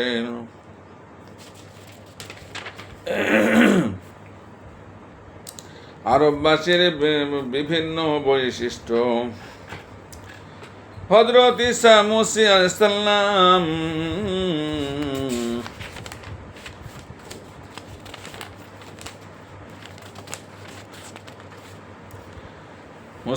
সালাম এর অর্ধ জগতে আরোহণের পর প্রায় 6টি শতাব্দী অতিবাহিত হয়ে গেছে। এই দীর্ঘ সময়ে কোনো সংস্কারক ত্রাণকর্তার আবির্ভাব ঘটে নাই। মানব সমাজ থেকে সর্বপ্রকার নীতি, নৈতিকতা, মনুষ্যত্ব, সুবৃত্তি নির্বাসিত। এ সময় জগৎবাসী একজন সংস্কারক ত্রাণকর্তার প্রয়োজন অনুভব করছিল। অত্যাচার, অবিচার, অন্যায়, পাপাচারে জর্জরিত মানব সম্প্রদায় তৃষিত চাতকের মতো আল্লাহর রহমতের পারে ঊর্ধ্বমুখী হয়ে তাকিয়ে আছে কখন মহান আল্লাহ তাদের জন্য একজন সংস্কারক পরিত্রাতা পাঠাবেন। বান্দাকুলের আরতি আকুতিতে আল্লাহর রহমতের সাগরে বান্দাকে তিনি মেহেরবানি করে সংস্কার পরিত্রাতা রূপে আখেরি রাসূল সাল্লাল্লাহু আলাইহি ওয়াসাল্লামকে মানবের পরিত্রাণের উদ্দেশ্যে প্রেরণ করেন। তার মিশনের জন্য আল্লাহ তাআলা আরব ভূমিকে নির্বাচন করেন। বহু অমার্জনীয় অন্যায় অপরাধ সত্ত্বেও আরববাসীর এমন কিছু বৈশিষ্ট্য ছিল যে কারণে মহান আল্লাহ আরবকে তার আখির রাসূলের মিশনের জন্য নির্ধারিত করেছেন। রাসূলুল্লাহ সাল্লাল্লাহু আলাইহি ওয়াসাল্লামের আবির্ভাবকালে আরববাসী ব্যতীত জগতের আর সব মানুষই মানব রচিত ধর্ম পদ্ধতির অনুসরণকারী ছিল। খ্রিস্টীয় 6ষ্ঠ শতাব্দীতে জগতে যতগুলো বৃহৎ জাতি সম্প্রদায় বিরাজমান ছিল তাদের প্রত্যেকেই কুসংস্কার, অন্ধকার বিশ্বাস এবং মানবরচিত তথাকথিত ধর্ম বিশ্বাসের চাপে নিজেদের মনুষ্যত্ব পুরোপুরি হারিয়ে বসেছিল। তৎকালীন আরবে ও পৃথিবীর অন্যান্য এলাকার মতো কুসংস্কার, অন্ধকার বিশ্বাস পরদস্তর চালু ছিল। বলতে গেলে অন্যান্য অঞ্চলের চেয়ে একটু বেশি পরিমাণে ছিল। কিন্তু এত সত্ত্বেও আরববাসীর একটা স্বতন্ত্র বৈশিষ্ট্য ছিল, আর তা হচ্ছে আরববাসী মানব রচিত কোনো ধর্ম বিশ্বাসের নিগড়ে বন্দী ছিল না। ইতিহাস সাক্ষ্য দিচ্ছে কোনো কালেই আরবরা মানব রচিত কোনো ধর্ম বিশ্বাস ধর্মাদর্শের অনুসারী ছিল না। এমনকি মানব রচিত ধর্ম বিশ্বাস ধর্মদর্শ জাতীয় জীবনের কোনো পর্যায়েই তারা মান্য করে চলে নাই। তারা নৈসর্গিক প্রাকৃতিক পক্ষপটে প্রতিপালিত হয়ে তার বৈচিত্র্যসমূহ বিস্ময় বিশিষ্ট নয়নে অবলোকন করেছে, আর নিজেদের সীমাবদ্ধ জ্ঞানে প্রাকৃতির যে তত্ত্ব আবিষ্কার করতে পেরেছে তাতেই পরম ভক্তি শ্রদ্ধা ভরে বিশ্বাস স্থাপন করেছে। প্রাক ইসলাম যুগের আরবদের জ্ঞান ও শিল্পের মূলে এ সতত্বই নিহিত রয়েছে। ফলত আরব কুসংস্কার ও অন্ধবিশ্বাসের আজালে আটকা পড়ে জর্জরিত ছিল বটে, কিন্তু তাদের রোগ নিরাময় দুঃসাধ্য হলেও একেবারে নৈরাশ্য ব্যঞ্জক ছিল না। বিপরীত পক্ষে তৎকালীন পৃথিবীর অন্যান্য দেশের মানুষ যে সকল পাপাচারে অনাচারে অকণ্ঠ নিমজ্জিত হয়ে পড়েছিল তা সবই ছিল গুরু, পুরোহিত, সমাজ ব্যবস্থাপক ও ধর্মযাজকদের সৃষ্ট সর্বসাধারণ মানুষ ছিল তাদের মানসিক দাস। বিবেক আর স্বাধীন চিন্তা বলে তাদের কিছুই অবশিষ্ট ছিল না। গুরু, পুরোহিত, ধর্মযাজক ও সমাজ ব্যবস্থাপকদের মানসিক গোলামি তাদের বিবেকের অপমৃত্যু ঘটিয়েছিল, আর বিবেকই হল স্বাধীন চিন্তা চেতনার উৎসভূমি। বিবেকের অপমৃত্যুর সাথে সাথে স্বাধীন চিন্তা চেতনার অপমৃত্যু ঘটে। অবস্থায় এমন এক শোচনীয় পর্যায়ে উপনীত হয়েছিল যে ধর্মের নামে কথিত ধর্মের অন্তরালে প্রচারিত প্রতিটি অন্যায়, অত্যাচার, অবিচারী তারা আনত মস্তকে অবশ্য প্রতিপাল্য বলে মেনে নিত। স্বাধীনভাবে এসব বিষয়ের ন্যায় অন্যায় বিচার বিশ্লেষণ তারা কখনো করতে পারত না। বিবেক ও স্বাধীন চিন্তা চেতনার এহর অপমৃত্যুই মানবের সর্বপ্রকার অধঃপতন আর বিনাশের মূলীভূত কারণ। অতএব পৃথিবীতে বিরাজমান সকল অত্যাচার, অনাচার, অবিচারের প্রতিকার প্রতিবিধানের জন্য যিনি আগমন করবেন তার এমন মানব গোষ্ঠীর মাঝে আবির্ভূত হওয়া প্রয়োজন, যেখানে তিনি অল্প পরিশ্রমে অনেক কাজ সম্পাদনে সক্ষম হবেন, নিজের মিশনের সাফল্যের জন্য উপযুক্ত সহায়ক ও সহচর পাবেন। আরব ব্যতীত সমকালীন পৃথিবীর আর কোথাও এ পরিস্থিতি বিরাজমান ছিল না। তার মিশনের সাফল্যের জন্য সহচর সহায়ক রূপে একটা উল্লেখযোগ্য মানব গোষ্ঠীকে পাবেন তাও মোটেই সম্ভব ছিল না। পাপাচার ও গুরু, পুরোহিত, ধর্মযাজক ও সমাজ ব্যবস্থাপকদের দরদণ্ড প্রতাপে আরব ব্যতীত অন্যান্য দেশের মানুষের বিবেক বিবেচনা ও চিন্তা চেতনা পক্ষাঘাতগ্রস্ত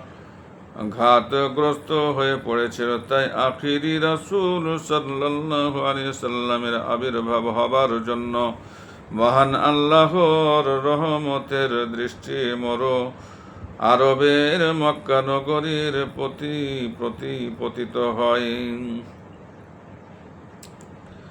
আরবের চির স্বাধীনতা মানুষ পাপাচারের প্রতিফল স্বরূপ যত প্রকার অভিশাপগ্রস্ত হয়, তার মধ্যে পরাধীনতাই সর্বাপেক্ষা জঘন্য, নিকৃষ্ট এবং মনুষ্যত্বের জন্য সর্বাপেক্ষা অনিষ্টকর। পরাধীন ব্যক্তি বাইরের দিক থেকে জীবন্ত মনে হলেও অভ্যন্তরীণ দিকে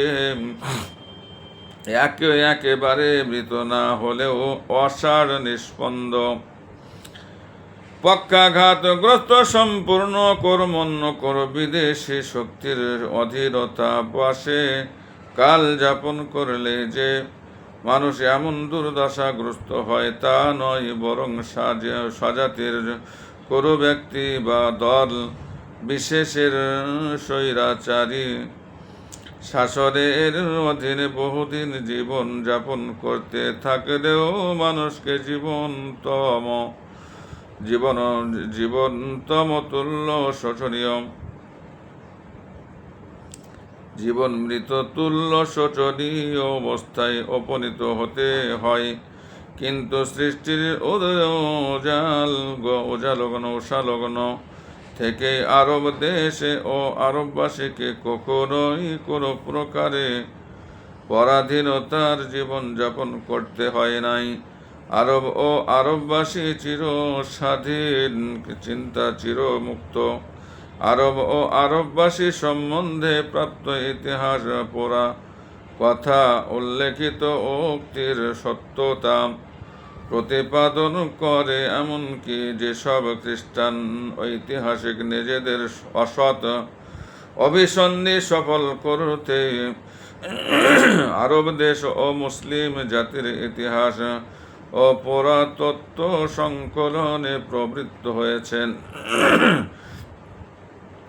তারাও স্বীকার করতে বাধ্য হয়েছেন যে কোনো কালে ইতিহাসের কোনো অধ্যায়ে আরব দেশ ও আরববাসী পরাধীনতার অভিশাপগ্রস্ত হয় নাই।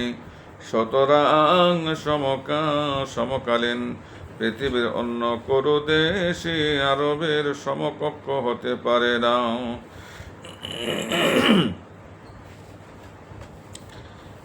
অতএব যিনি জগতের মানবকুলের মুক্তি জগৎভাবে তাদের দেহ মন এক আল্লাহ ব্যতীত অন্য সব পার্থিব শক্তির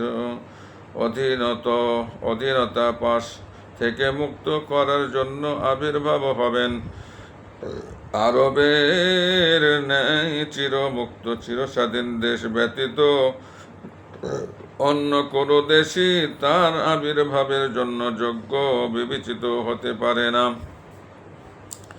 আর রাসূলুল্লাহ সাল্লাল্লাহু আলাইহি ওয়াসাল্লাম আবির্ভূত হয়ে এমন একটি সাধক মনীষী দল গঠন করবেন যারা চিরস্বাধীন, চিরমুক্ত, চির উন্নত, শির ও গৌরব গরিমায় স্ফীত, স্বাধীন বক্ষধারী এমন একটি মানব গোষ্ঠী আরব দেশ ব্যতীত আর কোথাও পাওয়া সম্ভব ছিল না। এই কারণেও মহান আল্লাহ তার আখিরি রাসূল সাল্লাল্লাহু আলাইহি সাল্লাম মানবকুলের পরিত্রাতা সত্তার আবির্ভূত হবার জন্য আরবকেই পছন্দ করেছেন। আল্লাহ তাআলার ন্যায় বিচারে আরবি জগতের মুক্তিদাতা নির্বাচিত হলো রাসূলুল্লাহ সাল্লাল্লাহু আলাইহি ওয়াসাল্লামের জন্ম খ্রিস্টীয় ষষ্ঠ শতাব্দীর শুরু থেকেই আরবের বিখ্যাত কুরাইশ বংশের বনি হাশেম শাখা সর্বপ্রকারে শ্রেষ্ঠত্ব অর্জন করেছিল। কাবা ঘরের সর্বপ্রকার সেবা পরিচর্যার দায়িত্ব বনি হাশেমের স্কন্ধে ন্যস্ত ছিল। কুরাইশের বনি হাশেম শাখায় আব্দুল মুত্তালিবের পুত্র আব্দুল্লাহ ওরসে আমিনার গর্ভে আখিরি নবী ও রসুল হযরত মুহাম্মদ মুস্তাফা সাল্লাল্লাহু আলাইহি ওয়াসাল্লাম 571 খ্রিস্টাব্দে 20 এপ্রিল মোতাবেক 9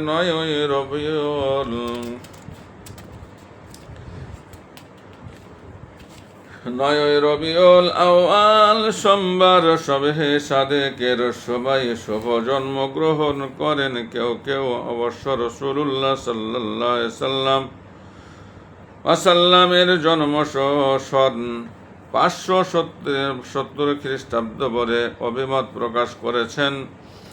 জগৎবাসী এমনকি যে বংশে গোত্রে রসুলে আরবি সাল্লাল্লাহু আলাইহি ওয়াসাল্লাম জন্ম নিলেন তারাও অবহিত হলো না যে মহাপরিত্রাতা ত্রাণকর্তার জন্য সমগ্র জগৎ অপেক্ষমান।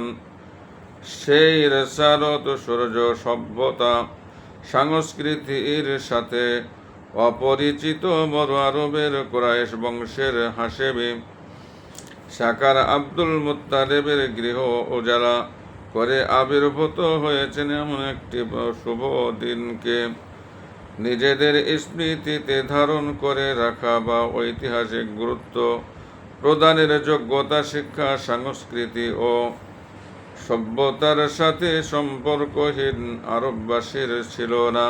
তাই মহান আল্লাহ নিজের কুদরতে এই দিনটিকে স্মরণীয় করে রাখার জন্য মজেজাপূর্ণ একটি ঐতিহাসিক নিদর্শন প্রকাশ করেন, আর তা হচ্ছে আসহাবে ফিল অর্থাৎ হস্তি বাহিনীর ঘটনা। নির্ভরযোগ্য বর্ণনা সূত্রে প্রমাণিত রসুল আকরাম সাল্লাল্লাহু আলাইহি ওয়াসাল্লাম হস্তি বাহিনীর ধ্বংস হবার ঘটনার অল্প কিছুদিন জন্ম নেন। হস্তি বাহিনীর ঘটনা একেবারে রাসূলুল্লাহ সাল্লাল্লাহু আলাইহি ওয়াসাল্লামের জন্মদিনের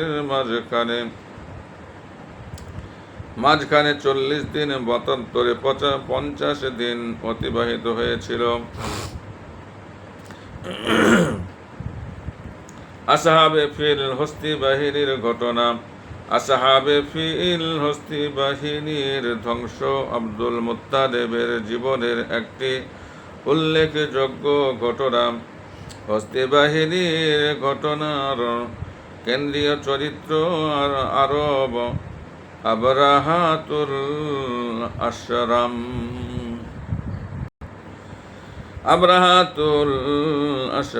আবরাহা ধর্ম বিশ্বাসের খ্রিস্টান হাবশা রাজ্যের পক্ষ থেকে সে ইয়ামানের শাসনকর্তা নিযুক্ত হয়েছিল।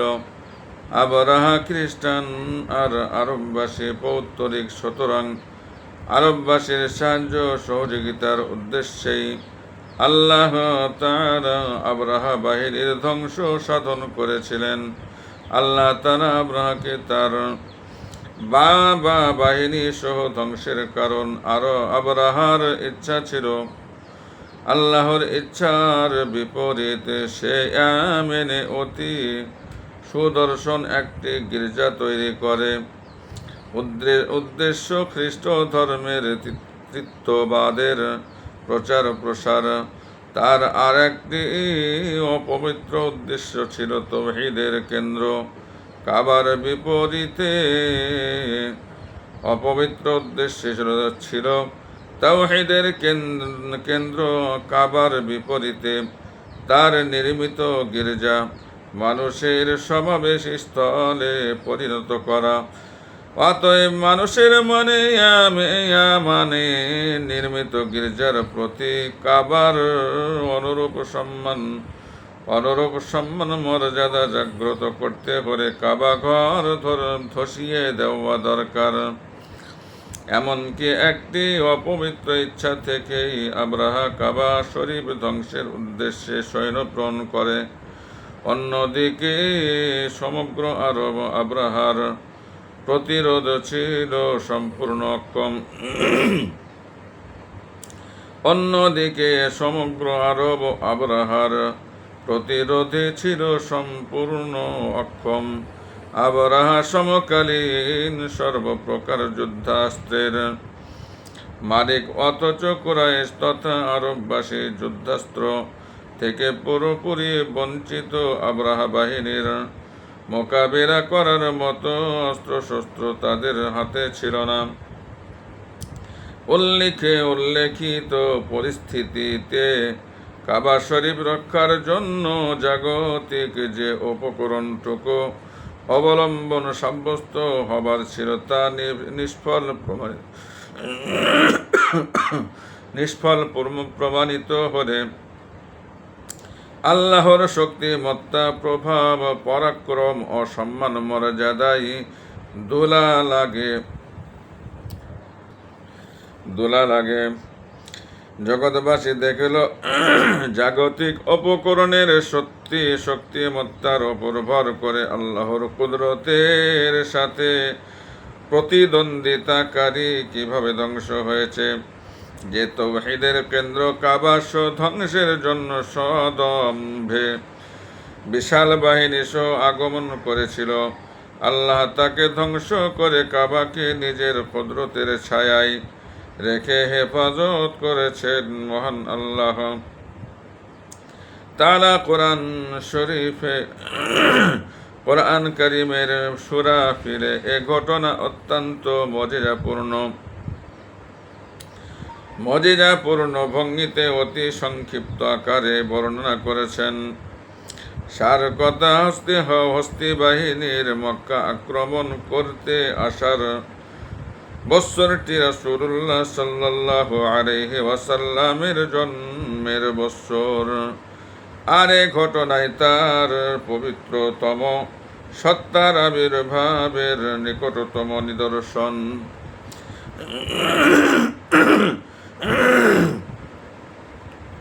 জন্ম তারিখ ঐতিহাসিক পর্যালোচনা।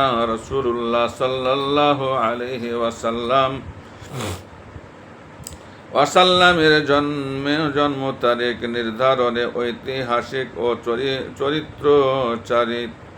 চরিত শাস্ত্রকারদের মাঝে মতভেদ পরিলক্ষিত হয়।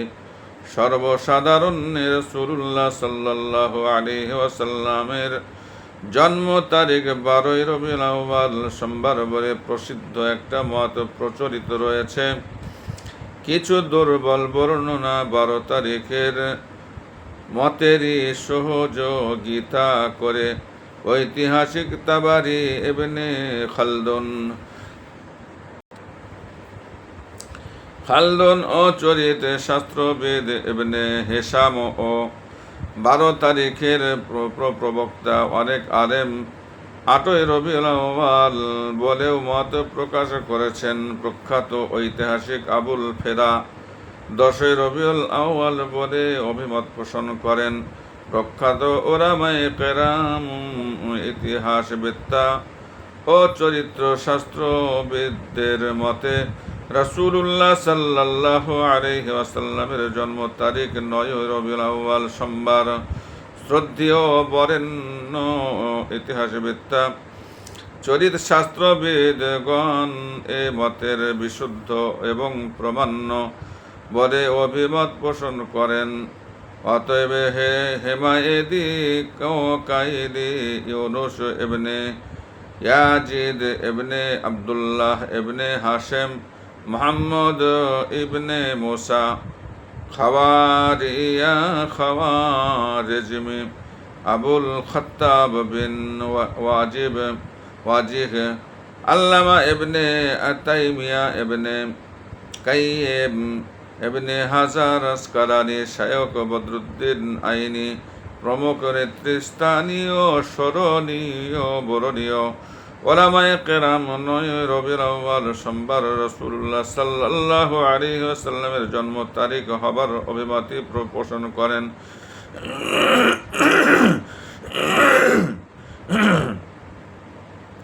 অবশ্য ইতিহাসবিদ্যা ও চরিত্র শাস্ত্রকারগণ রাসূলুল্লাহ সাল্লাল্লাহু আলাইহি ওয়াসাল্লামের জন্ম তারিখ সংক্রান্ত আলোচনায় সম্পূর্ণ একমত যে তিনি হাস্তি বাহিনীর কাবা আক্রমণের বৎসর রবিউল আউয়াল মাসে সোমবার দিন জন্মগ্রহণ করেন।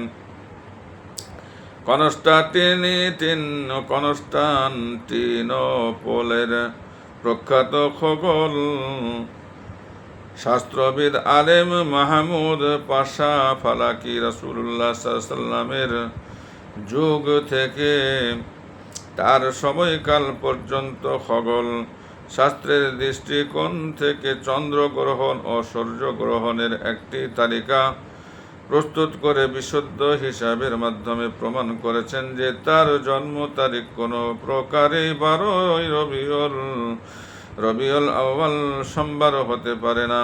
তাই শক্তিশালী ও বিশুদ্ধ রেওয়ায়েত এবং খগোল শাস্ত্র ও জ্যোতিষ শাস্ত্রের যথাযথ পর্যালোচনার আলোকে রাসূলুল্লাহ সাল্লাল্লাহু আলাইহি ওয়াসাল্লামের জন্ম তারিখ 9 রবিউল আউয়াল সোমবার প্রসিদ্ধ মতে হস্তি বাহিনীর ধ্বংস হওয়ার 50 দিন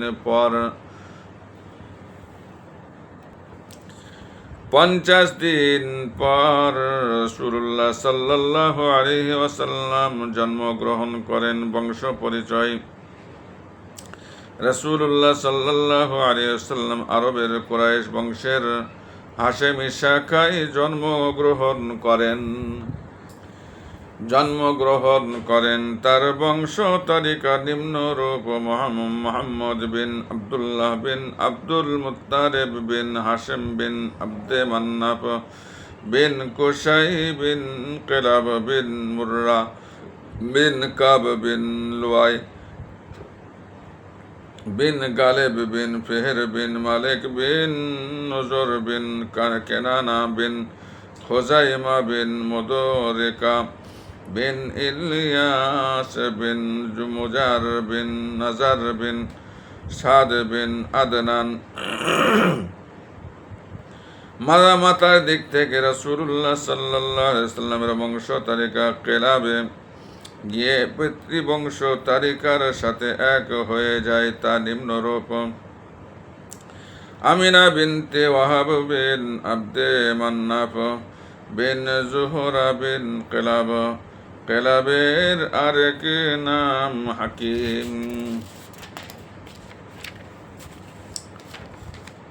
মুসলিম শরীফে রাসূলুল্লাহ সাল্লাল্লাহু আলাইহি ওয়াসাল্লামের বংশ তালিকা সম্পর্কিত যে রেওয়ায়েত উদ্ধৃত হয়েছে তাতে তিনি ইরশাদ করেন, আল্লাহ তাআলা ইসমাঈল আলাইহিস সালামের বংশ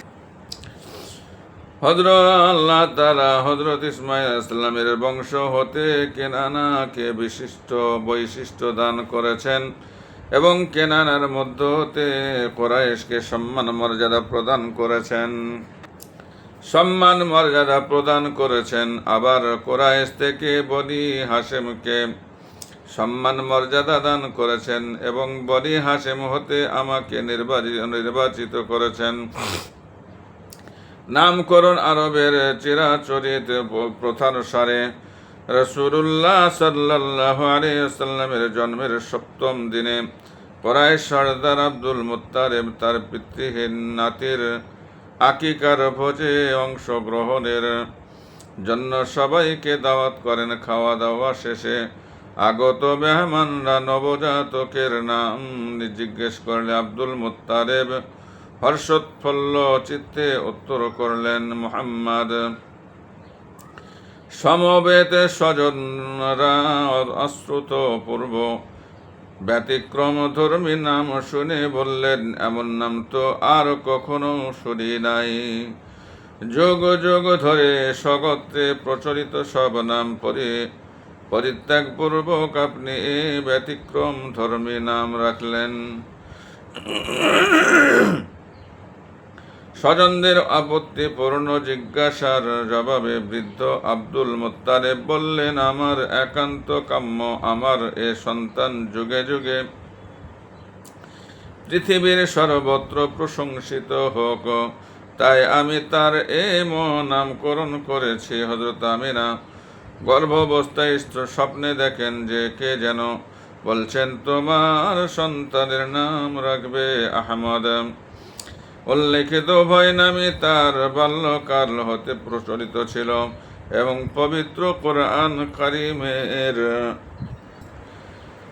যুগে যুগে পৃথিবীর সর্বত্র সপ্রশংসিত হোক, তাই আমি তার এ নামকরণ করেছি হযরত আমিনা। গর্ভ অবস্থায় স্বপ্নে দেখেন কে যেন বলছেন, তোমার সন্তানের নাম রাখবে আহমদ। উল্লেখিত উভয় নামই তার বাল্যকাল হতে প্রচলিত ছিল এবং পবিত্র কোরআন কারিমেও 4 জায়গায় মুহাম্মদ এবং শুধু 1 জায়গায় আহমদ নাম ব্যবহৃত হয়েছে। পরবর্তী আসমানি কিতাবে রাসূলুল্লাহ সাল্লাল্লাহু আলাইহি ওয়াসাল্লাম সম্পর্কিত যে ভবিষ্যদ্বাণী করা হয়েছে তাতে মুহাম্মদ এবং আহমদ নাম দুইটি ব্যবহৃত হয়েছে। বাইবেল পুরাতন নিয়মে ওল্ড টেস্টামেন্ট মুহাম্মদ নাম আজও বিদ্যমান। সুলাইমানের পরম সঙ্গীত 5ম অধ্যায়ের 10 থেকে 16 পদের অনুবাদে নানা প্রকার অসামঞ্জস্য থাকলেও মূল হিব্রু ভাষায় বাইবেলের উদ্ধৃতি মুহাম্মাদিস আজও সুস্পষ্ট অক্ষরে বিদ্যমান রয়েছে। আরবি ও হিব্রু ভাষায় মুহাম্মদ শব্দের মূল ধাতুগত রূপ হামিম দাল। হিব্রু ভাষায় ইয়া ও মিম প্রযুক্ত হয়েছে সম্মান প্রদর্শনের উদ্দেশ্যে। বাইবেল নতুন নিয়মে নিউ টেস্টামেন্ট আহমদ নামটি ছিল পরবর্তীতে প্রাকৃত শব্দ দ্বারা আহমদ শব্দটির অনুবাদ করা হয়েছে। অতএব দ্বিধাহীন চিত্রে বলা চলে এ নামকরণের পেছনে কুদরতে হাত কার্যকর ছিল। এখানেই আজকে শেষ করলাম। ইনশাআল্লাহ পরবর্তী পর্ব আলোচনা করব। শেষ করতে অনেক সময় লাগবে। আমার জন্য দোয়া করবেন, আমিও আপনাদের জন্য দোয়া চাই। আসসালামু আলাইকুম ওয়া রাহমাতুল্লাহি ওয়া বারাকাতুহু।